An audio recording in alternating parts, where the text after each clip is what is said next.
যেই পরিমাণ হত্যাকাণ্ড আওয়ামী লীগ করেছে, যদি বিচার করা হয়, আওয়ামী লীগ বাটি চালান দিয়েও বাংলাদেশে ইউনিয়ন পরিষদে নির্বাচন করবার মতো কোনো প্রার্থী খুঁজে পাবে না। সেই ক্ষেত্রে নতুন করে জন্ম নেওয়া বর্তমান সময়ের শিশুরা যদি ভবিষ্যতে কোনোদিন আওয়ামী লীগ করতে চায়, সেই দিন বাংলাদেশের রাজনীতিতে আওয়ামী লীগ ফিরতে পারবে। ফ্যাসিবাদী আওয়ামী লীগ বাংলাদেশে পাঁচটি গণহত্যা পরিচালনা করেছে। পাঁচটি গণহত্যার মাধ্যমে প্রায় 3000 বাংলাদেশের নিরীহ নিরপরাধ মানুষকে হত্যা করেছে। প্রতিটি হত্যাকাণ্ডের বিচার হওয়ার আগে আওয়ামী লীগকে বাংলাদেশের রাজনীতিতে পুনর্বাসিত হতে দেওয়া হবে না। আগে আওয়ামী লীগের বিচার করেন। 5টি গণহত্যা সহ হাজার হাজার গুম খুনের দায়ে আওয়ামী লীগকে সন্ত্রাসী সংগঠন হিসেবে ঘোষণা করতে হবে।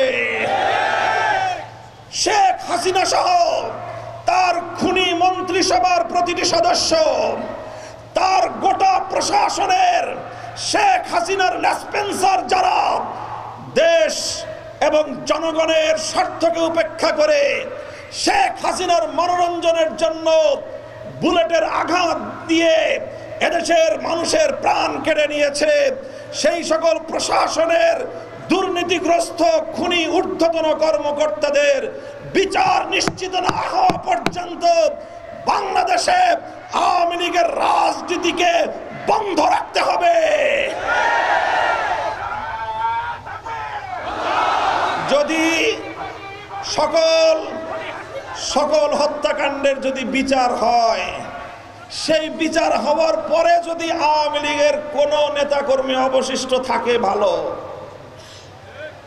আমার ধারণা যেই পরিমাণ হত্যাকাণ্ড আওয়ামী লীগ করেছে, আওয়ামী লীগের টপ টু বটম যেই পরিমাণ নেতাকর্মী সরাসরি হত্যাকাণ্ড, গুম কাণ্ড, দেশের অর্থ পাচার কাণ্ডের সঙ্গে জড়িত, যদি বিচার করা হয়, আওয়ামী লীগ বাটি চালান দিয়েও বাংলাদেশে ইউনিয়ন পরিষদে নির্বাচন করবার মতো কোনো প্রার্থী খুঁজে পাবে না। সেই ক্ষেত্রে নতুন করে জন্ম নেওয়া বর্তমান সময়ের শিশুরা যদি ভবিষ্যতে কোনোদিন আওয়ামী লীগ করতে চায়, সেই দিন বাংলাদেশের রাজনীতিতে আওয়ামী লীগ ফিরতে পারবে।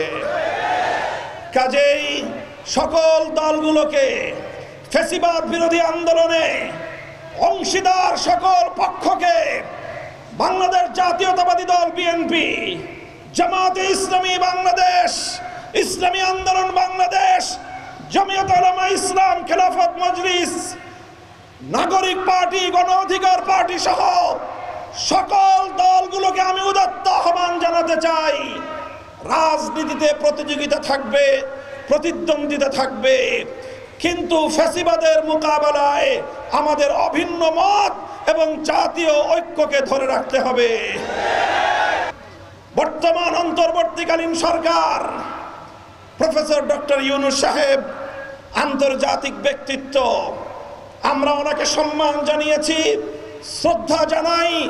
ওনার মাধ্যমে বাংলাদেশ অর্থনীতির ক্ষেত্রে এই কয়েক মাসের মধ্যে অভূতপূর্ব উন্নতি সাধন করেছে। বাংলাদেশের জাতীয় অর্থনীতির ভিত নতুন করে মজবুত হতে শুরু করেছে। বাংলাদেশের জাতীয় ব্যালেন্স এটা অনেক উন্নতি লাভ করেছে। বাংলাদেশে বিদেশি বিনিয়োগকারীরা নতুন করে বিনিয়োগ করার উৎসাহ পাচ্ছে।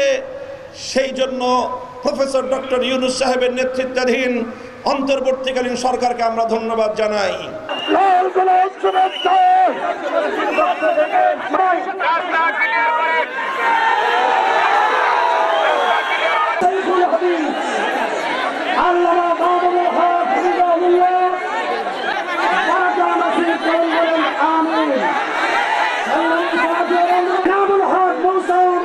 কেন্দ্রীয় সাংবাদিক সম্পাদক, বাংলাদেশ খেলাফত কোরআনের মাহফিলগুলোকে শোষণ করা,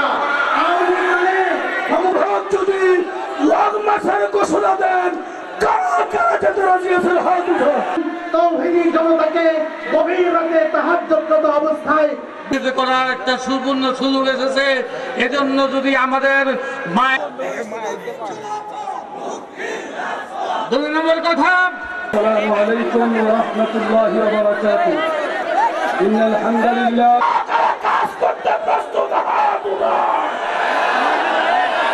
গাজায় হামলা করে ফিলিস্তিনের মা-বোন অযোধ্যা অভিমুখে বাবরি মসজিদ পুনর্নির্মাণের জন্য সরকার শাস্তি আগে নিশ্চিত করতে হবে। সরকার খুনিদের কোনো ফেসিস দেখতে চাই না। শেখ পরিবারের রাজনীতি আমরা। সংগ্রামী সাথী ও বন্ধুগণ, এ পর্যায়ে 600 আসনে নির্বাচন হবে এবং 300 আসন নারীদের জন্য সংরক্ষিত। পক্ষ থেকে সবাইকে অভিনন্দন এবং শুভেচ্ছা জানাই।